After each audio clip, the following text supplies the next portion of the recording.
નમસ્તે બાળ દોસ્તો, ડીકે એજ્યુકેશન ચેનલમાં આપનું સ્વાગત છે. આજે આપણે ધોરણ 6ની સ્વાધ્યાય પોથીમાં વિજ્ઞાન વિષયમાં પાઠ 1 આહારના ઘટકોનું સોલ્યુશન જોઈશું. તો પ્રશ્ન 1, નીચેના પ્રશ્નોના ઉત્તર લખો. પહેલો છે, જઈને ડૉક્ટરે સમતોલ આહાર લેવાની સલાહ આપી તો તે નીચેના પૈકી કયા આહારનો સમાવેશ પોતાના ખોરાકમાં કરશે? યોગ્ય વિકલ્પની સામે ખરાની નિશાની કરો. તો એમાં છે વિટામિનયુક્ત અને પ્રોટીનયુક્ત, બીમાં છે કાર્બોદિતયુક્ત અને વિટામિનયુક્ત, સીમાં છે પ્રોટીનયુક્ત વિટામિનયુક્ત ચરબીયુક્ત, ડીમાં છે વિટામિન કાર્બોદિત પ્રોટીન ચરબી અને ખનિજ ક્ષારોયુક્ત. તો જવાબ આવશે ડી, વિટામિન કાર્બોદિત પ્રોટીન ચરબી અને ખનિજ ક્ષારોયુક્ત. પ્રશ્ન 2, અજયને દોતના પેટામાંથી લોહી નીકળે છે અને તે ડૉક્ટર પાસે જાય છે તો ડૉક્ટર કેવા પ્રકારનો ખોરાક લેવાનું સૂચન કરશે?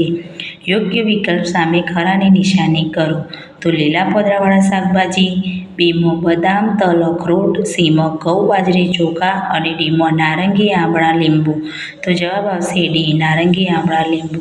ત્રીજું છે, આપેલ ડિશમાં તમારા સમતોલ ભોજનની નોંધ કરો. સવારના નાસ્તાનું ભોજન, બપોરનું ભોજન અને સાંજનું ભોજન. બાળ દોસ્તો, મેં અહીંયા મારા નાસ્તો ભોજન લખ્યું છે, તમે તમારું લખી શકો છો. તો દૂધ, સવારનો નાસ્તો દૂધ, બિસ્કિટ, પૌવા. બપોરનું ભોજન રોટલી શાક દાળ ભાત છાશ. સાંજનું ભોજન રોટલી શાક ખીચડી કઢી અને દૂધ. પ્રશ્ન 4, શું કોઈ ખાદ્ય પદાર્થમાં એક કરતાં વધુ પોષક દ્રવ્યો હાજર હોઈ શકે? એક ઉદાહરણ આપી તમારું મંતવ્ય જણાવો. તો હા, એક ખાદ્ય પદાર્થમાં એક કરતાં વધુ પોષક દ્રવ્યો હાજર હોઈ શકે છે. ઉદાહરણ તરીકે દૂધમાં ચરબી, પ્રોટીન, ખનિજ ક્ષારો અને વિટામિન હોય છે, એટલે કે એક કરતાં વધુ પોષક દ્રવ્યો હોય છે. પ્રશ્ન 5, સમતોલ આહાર કોને કહેવાય તેનું આપણા જીવનમાં મહત્વ સ્પષ્ટ કરો. તો જે આહારમાં ખોરાકના બધા જ પોષક દ્રવ્યો પૂરતા પ્રમાણમાં આવેલા હોય અને તેનાથી પૂરતું પોષણ મળી રહે તેવા આહારને સમતોલ આહાર કહે છે. સમતોલ આહાર લેવાથી ત્રુટિજન્ય રોગો થતા નથી. પ્રશ્ન 6, ગઈકાલે દિવસ દરમિયાન તમે શું જમ્યા તેની યાદી બનાવો. શું તમે તેને સમતોલ આહાર કહી શકશો? શા માટે? તો ગઈકાલે અમે દાળ ભાત, શાક, રોટલી, છાશ, કઢી, ખીચડી અને દૂધ જમ્યા હતા. હા, તેમાં બધા જ પોષક દ્રવ્યો આવી ગયા હોવાથી તેને સમતોલ આહાર કહી શકાય.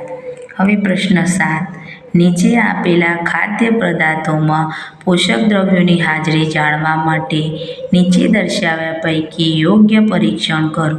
તો તમને એક કોષ્ટક આપેલું છે, એમાં પહેલાં આપેલું છે ક્રમ, પછી ખાદ્ય પદાર્થો લખીને આપ્યા છે અને દ્રાવણની અસર. કયું દ્રાવણ છે? તો આયોડિનનું દ્રાવણ અને CuSO4+ NOAHનું દ્રાવણ. અને પછી છે કાગળ ઉપર ઘસવાથી થતી અસર અને એમાં હાજર ઘટકો. તો પહેલો ખાદ્ય પદાર્થ આપેલો છે બટાટા. તો આયોડિનનું દ્રાવણ ઉપર એની અસર થાય છે ભૂરો કાળો રંગ અને એમને કાગળ ઉપર ઘસવાથી કોઈ અસર થતી નથી. કાર્બોદિત હાજર ઘટકમાં કાર્બોદિત છે.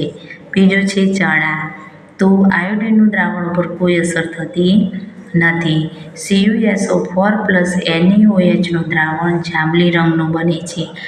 એમાં કાગળ ઉપર ઘસવાથી કોઈ અસર થતી નથી અને હાજર ઘટક પ્રોટીન છે. તલ. તો તલ ઉપર દ્રાવણની કોઈ અસર થતી નથી. કાગળ ઉપર ઘસવાથી ડાઘ પડે છે અને હાજર ઘટક આ ચરબી છે. વૃક્ષાંશ એટલે કે પાચક રેખા. આપણા ભોજનમાં આવશ્યક ઘટક છે. કારણ આપો. કારણ કે વૃક્ષાંશ પાચનમાં ખૂબ જ ઉપયોગી છે. તે ખોરાકને ગતિ આપી શરીરમાંથી દૂર કરવામાં ઉપયોગી છે. હવે પ્રશ્ન 9, આપેલી પ્રવૃત્તિમાં 1 થી 2 સુધી પહોંચતો સમતોલ આહારના કયા ઘટકો મળે છે તેની કોષ્ટકમાં નોંધ કરો. તો એથી શરૂ કરીને બી સુધી સલાડ, ભાજી, દાળ ભાત, મગ, ઘી, તેલ અને પનીર જે અહીંયા કોષ્ટકમાં આપેલા છે. તો મળતા વિટામિનના ઘટકો લખવાના છે અહીંયા. તો સલાડમાંથી આપણને વિટામિન મળે છે, ભાજીમાંથી વિટામિન એ મળે છે, દાળ ભાતમાંથી પ્રોટીન અને કાર્બોદિત મળે છે, મગમાંથી પ્રોટીન મળે છે, ઘી અને તેલમાંથી વિટામિન એ અને ચરબી મળે છે, પનીરમાંથી ચરબી મળે છે. હવે પ્રશ્ન 10. શું વધારે માત્રામાં પ્રોટીન અને વિટામિનયુક્ત આહાર આપણા શરીર માટે હાનિકારક છે? કેવી રીતે?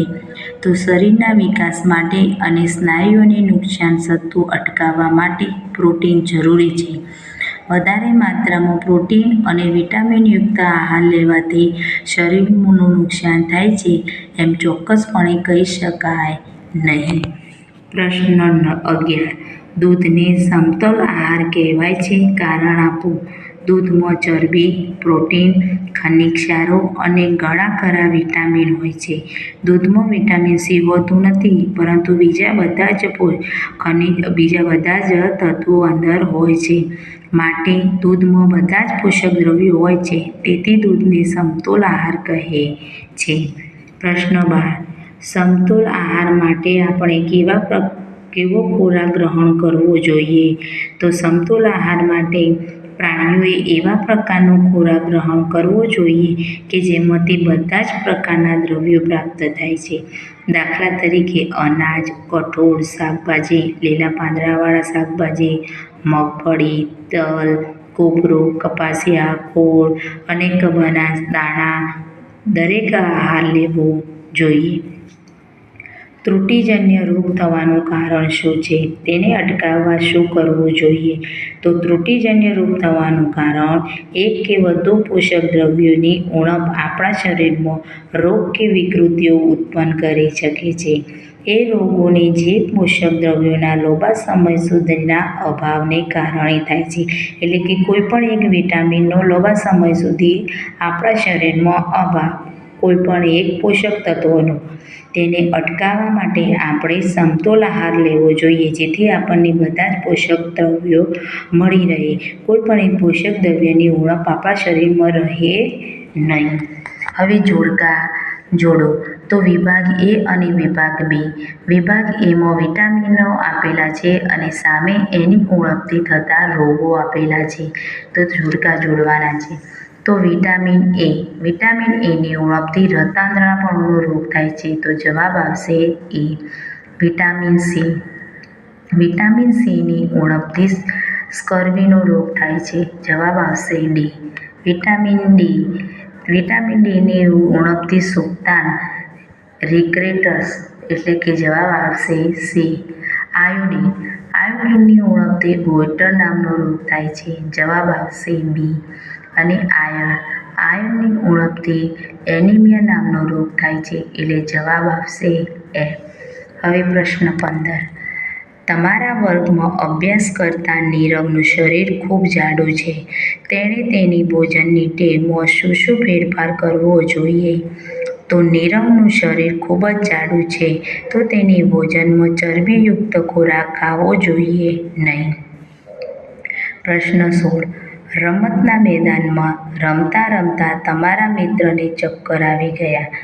દવાખાને લઈ જતા ડૉક્ટરે કહ્યું કે તેના શરીરમાં પાણીનું પ્રમાણ ઘટી ગયું છે.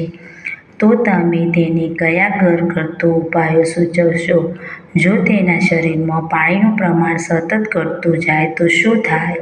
તો આપણે એને શરૂઆતમાં ઘરગથ્થુ ઉપચાર, પાણીનું પ્રમાણ ઘટી ગયું હોય તો પ્રથમ લીંબુ શરબત અને નાળિયેરનું પાણી પીવા કહીશું અને તડકામાં જતાં રોકીશું. જો તેના શરીરમાં પાણીનું પ્રમાણ ઘટે તો તેને ડિહાઇડ્રેશન થઈ શકે છે અને વ્યક્તિ બેભાન પણ થઈ શકે છે. હવે પ્રશ્ન 17. શાળામાં આપવામાં આવતા મધ્યાહન ભોજનમાં સમતોલ આહાર માટેનું મેનુ બનાવી મળતા પોષક તત્વો જણાવો.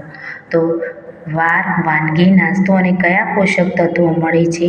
તો સોમવારે વાનગી કઈ બને છે? વેજીટેબલ ખીચડી અને નાસ્તામાં સુખડી હોય છે. તેનાથી આપણે કાર્બોદિત અને ચરબી મળે છે. મંગળવારે થેપલા અને સૂકી ભાજી અને ચણા ચાટ, તો તેમાંથી આપણને પ્રોટીન મળે છે. બુધવારે વેજીટેબલ પુલાવ અને મિક્સ દાળ, તો વિટામિન અને પ્રોટીન મળે છે. ગુરુવારે દાળ ઢોકળી અને ચણા ચાટ, તો કયા પોષક તત્વો મળે? તો પ્રોટીન અને કાર્બોદિત મળે છે. શુક્રવારે દાળ ભાત અને સુખડી, તો ચરબી અને પ્રોટીન. શનિવારે વેજીટેબલ પુલાવ અને ચણા ચાટ, તો વિટામિન અને પ્રોટીન મળે છે. બાળ દોસ્તો, તમને આ વિડીયો પસંદ આવ્યો હોય તો સબસ્ક્રાઈબ કરવાનું ભૂલતા નહીં, જેથી કરીને મારા વિડીયો તમે સૌથી પહેલાં જોઈ શકો. નમસ્તે.